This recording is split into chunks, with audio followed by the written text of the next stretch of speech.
This appears to be something that could put the state, thus the taxpayers, in severe legal jeopardy, and that should annoy every hardworking Washingtonian. Thank you to the founding sponsor of unDivided, 1530 Mortgage. Visit them at 1530mortgage.com. If the only thing you consume is mainstream media, print, TV, then you would probably not know about what I believe is one of the most consequential stories to come out about vaccine mandates since vaccine mandates were put down. I talked about the story a little bit on my podcast on Friday, but I do have some what I would call concerning updates for you, frustrating updates for you. Yes, frustrating updates for you. But first, let me catch people up on this story in case you haven't heard about it. So this came down from the Washington Policy Center, which is a nonpartisan think tank, but they tend to support more conservative ideas. It is a blog post written by Maria Frost, who is their transportation director. So she writes about transportation issues. The headline, WSDOT, WSDOT is the Washington State Department of Transportation, overwhelmingly denied accommodations to staff with approved religious exemptions. And what Maria found in this article is pretty astounding. She found it through a public disclosure request. So a little bit of background here on how things worked with the vaccine mandate in Washington state. There were two ways that you could be granted an exemption, either a medical exemption or an approved religious exemption. That's step one. Step two was, okay, you have an approved exemption, but can we still accommodate you without it being an undue burden? And what Maria Frost found through her public disclosure request is that there is a huge discrepancy in whether people were accommodated based on whether their exemption was for religious or medical reasons. By far, for the Washington State Department of Transportation, if you had a religious exemption, you were by far less likely to be accommodated and therefore more likely to lose your job than those with a medical exemption. And what Maria argues, and I don't see how you could deny this, is that if you have an approved exemption, the process for accommodating you should be the same for people who have the same job. Here's a bit of my conversation with Maria Frost. Now, to be clear, it's not that the State Department of Transportation denied accommodations to all people with religious exemptions. Agency-wide, the data shows that they approved 11% of accommodations for people with religious exemptions, and about 87% accommodations to those with medical exemptions.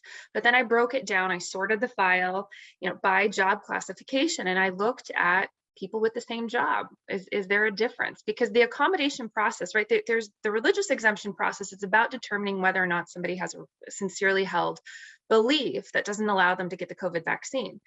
Once that step has ended and somebody has received an approval on their exemption, the accommodation process is about determining whether or not they can do their job, right? It's about essential job functions. It should have nothing to do with a relitigation of the exemption. That's done, right? If somebody, for example, maybe didn't have a sincerely held religious belief or whatever, that would have been determined during the exemption process, not during the accommodation.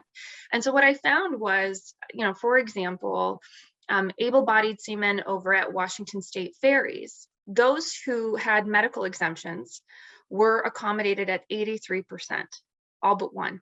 Those with religious exemptions were all denied accommodations. So I kept looking. The biggest categories, was highway maintenance, who were all denied if they had religious exemption, every single one, and there were 91 who were fired. So again, and we'll just look at this logically, don't think about how you feel about vaccine mandates. If you have two people who have the same job, one of them has an approved exemption for medical reasons, the other one has an approved exemption for religious reasons, you should be able to accommodate both in the same way if they have the same job. It shouldn't really matter what their approved exemption is for because the exemption has been approved. So the only thing the state should be weighing out of fairness is whether you can accommodate that those people can continue to do their jobs. There shouldn't be a difference. But of course, Maria found that there was a huge difference, which for me, my main thing that pops up is that sounds like bias. It sounds like something that could open up the state and therefore taxpayers to immense legal jeopardy. And that's why I think everyone should care about this, even if you're in favor of firing unvaccinated workers, because ultimately you might have to pay the tab if those fired workers end up suing the state successfully. And so if you really don't like unvaccinated workers and you supported them getting fired, I'm sure you'd be a little bit annoyed if you had to pay them out a settlement from your hard-earned dollars. So the update I have on this today is just another aspect of how frustrating these types of stories can be. And I've experienced this throughout covering the pandemic and the government's response.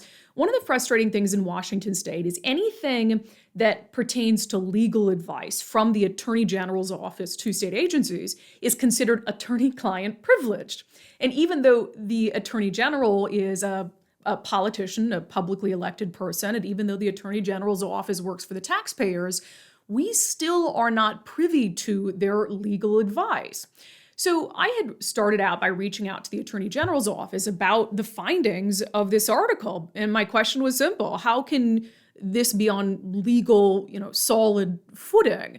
And I'll read you the response that I got from a spokesperson for the Attorney General's office. I'll say I wasn't too surprised about the response, but it's still frustrating. The response is, "Hi, Brandi. DOT is our client. Ethics rules prohibit us from sharing advice we provide to our clients, which would violate attorney-client privilege. As a general note, I can tell you we provide clients with options-based legal counsel, and the clients make their own decisions." And there was a follow-up and a back and forth, but the short version of it is they cannot tell us what the legal rationale is for rejecting, and not only a little bit, by a lot, more accommodations when it comes to religious exemptions than medical exemptions. So again, as tax-paying citizens, it is frustrating to see a policy that could clearly lead or leave the state in legal jeopardy and then not know the justification the state thinks it has for putting taxpayers in that position. Now, I also reached out to the Washington State Department of Transportation about this. I got a more lengthy response, but it's still not relevant to the heart of my question. So this is from a spokesperson with the Washington State Department of Transportation. The reasonable accommodation process also included the employees' supervisors to get a full understanding of each employee's specific job duties and requirements. If a reasonable accommodation was unavailable for an employee in their current position, an offer of reassignment to jobs that did allow for an accommodation was offered. Reassignment required a position to be open and for the employee to meet all qualifications. Our exemption and accommodation process was in accordance with the mandate and guidance from the State Office of Financial Management for all state agencies. This was a very individualized review with many factors to consider. We feel all employees were treated consistently in accordance with the mandate. And look, I have read the guidance from the Office of Financial Management, and nowhere in it does it explain the discrepancy that's at play here, which is when you have people who work the same job, even though they have vaccine exemptions for different reasons, why are they being accommodated differently? I put out this question on social media that really was not a rhetorical question. I saw that Maria Frost was posting about all the people in media who had her on to talk about her reporting. Now, I was one of them. I talked to her on the podcast on Friday. You just heard a little bit from her there. But the only other people to talk to her were conservative talk show hosts.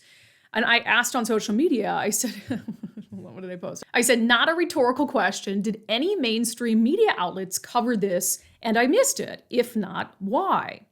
And I have yet to hear from any what I would consider mainstream media outlets, the major TV stations in Washington state, the major newspapers who did indeed cover this. And I haven't been able to find anything. And I thought, well, surely they've got much more important things going on then if they're not covering this. And then I went to the homepage of my former employer, Fox 13, and they've got their main story was, at the time I'm taping this, a story about that grandma whose life was saved because she plays Wordle, which is a cute story. I don't know why it's the main story on their website, and by now it's several days old. And so I just was frustrated by this. To me, this is an incredibly consequential story, regardless of how you feel about vaccine mandates, which is if the state behind the scenes just decided to stick it to people who had religious exemptions because the state thinks religious exemptions are bullshit. The state can believe that, but at the end of the day, they still granted them. They still approved religious exemptions. And if they weren't going to, by and large, accommodate those religious exemptions, then what's the point? Is this just performative? Is it window dressing? And so, one, I hate performative politics. So if that's what's going on here, that's deeply annoying and a waste of our time and the people's time who applied for religious exemptions. But two, again, I stress, this appears to be something that could put the state, thus the taxpayers, in severe legal jeopardy. And that should annoy every hardworking Washingtonian. Like I said, if the state just thought, look, religious exemptions, that's bullshit, there's no legitimate religious reason to get an exemption to the vaccine, the state should have just planted that flag and said that from the very beginning. Instead, it had hundreds of workers submit religious accommodations, religious exemption requests, and then had people spend their time, government workers spend their time reviewing those requests and approving those requests, only to spend their time trying to accommodate those requests, which they clearly didn't do in the vast majority of cases. A waste of government time, a waste of government resources, absolutely performative politics, and something that is probably going to put the taxpayers of Washington state in legal jeopardy. Now that is government at work. I want to take a minute to tell you about the founding sponsor of unDivided 1530 Mortgage. And what does it mean to be the founding sponsor?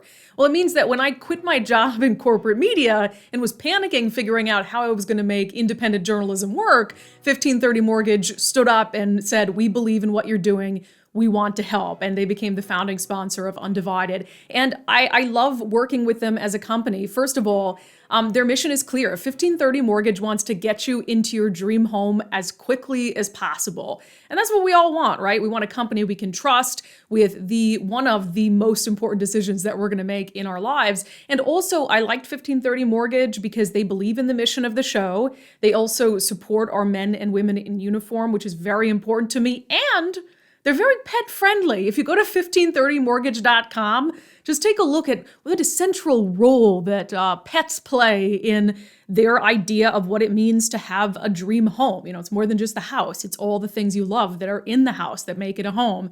And you guys know I have a slight obsession with our two dogs and our old, weird, wacko cat Edison. So I am so grateful to 1530 Mortgage for having my back, and I know that they'll be a great partner for you in your adventure to home ownership.